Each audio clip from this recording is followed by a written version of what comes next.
நாங்கள் உங்கள் பள்ளிவாசலுக்கு வர்றோம், நீங்கள் வந்து எங்கள் கோயிலுக்கு வாங்க, நீங்கள் எங்கள் சர்ச்சுக்கு வாங்கன்னு சொன்னால் ஒரு முஸ்லீம் எப்படி நடந்து கொள்ள வேண்டும் என்று கேட்டால் நாங்கள் வரக்கூடாது. ஏன்னு கேட்டால் நடிக்கிறதுக்கு இஸ்லாத்தில் இடம் கிடையாது.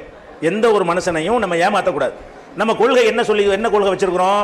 அல்லாஹ்வை தவிர யாரையும் வணங்கக்கூடாது, ஒருத்தன் தான் கடவுள் ஆக்கியாச்சு. அப்போனா என் மனசில் வந்து அதை பற்றி என்ன நம்பிக்கை இருக்கும்? அல்லாஹ்வை தவிர யாரையும் வணங்கக்கூடாது என் கொள்கை. அப்போ வந்து இந்துக்களுடைய கோயிலுக்கு நான் வந்தால் கூட எனக்கு என்ன மனசில் இருக்கும்?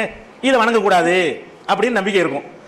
சர்ச்சுக்கு போறேன்னு வைங்களேன், அப்போ என்ன வரும்? இதில் நான் வணங்கக்கூடாதுங்க, ஒரு இறைவனை தான் வணங்கணும், இது நம்ம வணங்குறதுக்கு நம்ம மார்க்கத்தில் இல்லைன்னு தெரியுது. அப்போ மனசில் வணங்கக்கூடாதுன்னு வச்சுக்கிட்டு வெளியில் வந்து வணங்குற மாதிரி நடிச்சா அது எப்படி சரியா வரும்? நடிக்கலாமா, ஏமாத்தலாமா?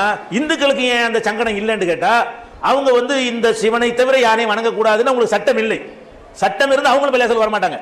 அவங்களுக்கு என்னன்னு கேட்டால் நிறைய சிவனை வணங்கலாம், விஷ்ணுவை வணங்கலாம், கிருஷ்ணரை வணங்கலாம், ராமரை வணங்கலாம், பிள்ளையாரை வணங்கலாம், முருகனை வணங்கலாம்னு சொல்லி அவங்க பிராடா அவங்க வச்சிருக்கிறாங்க. அல்லாஹ் கூட வணங்கலாம். அவங்க நம்பிக்கை பிரகாரம் அவங்க எவ்வளவு வணங்கலான்னு அவங்க மதத்தில் அந்த அனுமதி இருக்கிறது. மதத்தில் அனுமதி இருக்கிற காரணத்தினால தான் இந்துக்கள் என்ன செய்யறாங்க? எங்க வேணாலும் போய் வணங்குறாங்க. அதே மாதிரி கிறிஸ்தவர்கள்லையும் அது மாதிரி அவங்களுக்கு இது ஒண்ணுதான் செய்யணுங்கிற மாதிரி ஸ்ட்ரிக்டா அவங்களுக்கு அனுமதி கிடையாது. ரூல் படி நடைமுறையில் அந்த அனுமதி இருக்கிற மாதிரி என்ன செய்யறாங்க? அதை கொண்டு வந்துட்டாங்க, அவங்க செய்யறாங்க. எங்களுக்கு என்ன சட்டம் இருக்குன்னு கேட்டா வணங்குறது அல்லாஹ் மட்டும்தான். நம்மளை படைச்சவனை தான் வணங்கணும், நம்மளா படைத்து கொண்டு வணங்கக்கூடாது. இதை நீங்க விளங்கிக்கணும். இதை எளிமையா புரிகிறதுக்கு ஒரு உதாரணம் சொல்லலாம். இப்ப நம்மள வந்து உணவு சாப்பிட்றோம் இல்லையா? உணவுல 2 வகையா உணவு பழக்கம் உள்ளவங்க இருக்கணும்.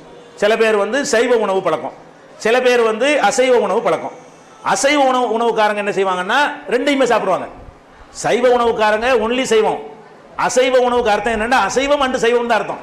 நான் வந்து ஒரு ஐயர் வீட்டுக்கு போறேன், எனக்கு விருந்து கொடுக்குறாரு. என்ன விருந்து கொடுப்பாரு? வடை பாயாசம் அந்த மாதிரி அம்சத்தான் எனக்கு விருந்து தருவார்.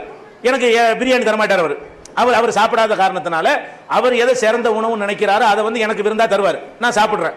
அடுத்த நான் எங்க வீட்டுக்கு விருந்து வாங்க கூப்பிட்டு நல்லா சிக்கன் 65 அதெல்லாம் செஞ்சு வச்சு பிரியாணிலாம் வச்சு சாப்பிடுங்கிறேன். என்னென்ன நீ தந்து நான் சாப்பிட்டேன்ல, நான் தந்து நீ சாப்பிடுண்டா, இது உபசரிப்பா தொந்தரவா? இது எப்படி உபசரிப்பாகும்? நான் எப்படி உபசரிக்கணும்? நீங்க வந்து இந்த லிமிட்ல உள்ள ஆளுங்க, உங்களுக்கு நான் வந்து நீங்க விரும்புறதான் தரணும், இதை நீங்க சாப்பிட மாட்டீங்க, அதனால நீங்க எனக்கு சாம்பார் தர்ற மாதிரி நானும் சாம்பார் தான் வாங்க அப்படின்னு தான் வருவார். பாவம் இல்லைன்னு நினைக்கிறவர் ரெண்டையும் சாப்பிட்டதுனால பாவம் நினைக்கிறவரை ரெண்டையும் சாப்பிட சொல்ல முடியுமா? அதே தான் இங்கேயும். எங்களுக்கு அது பாவம் நாங்க நினைக்கிறோம், எங்க மதத்தில் சொல்லப்பட்டிருக்குது. விமர்சனம் நாங்க பண்ணல. அது இல்லைங்க, நாங்க அல்லாஹ் மட்டும் தாங்க வணங்கணும். நீங்க வணங்குறீங்கன்னா உங்களுக்கு அனுமதி இருக்குது, நீங்க அல்லாஹ்வை வணங்கலாம், நீங்க முருகனை வணங்கலாம், உங்களுக்கு பர்மிஷன் இருக்கு உங்க மதத்தில், நீங்க செய்றீங்க. எங்களுக்கு பர்மிஷன் இல்லையே, அவரவர் மதத்தில் பர்மிஷன் உள்ளது அவரவர் செய்யணும்னா அது குழப்பம் வராது. இப்படி புரிஞ்சுக்கணும்.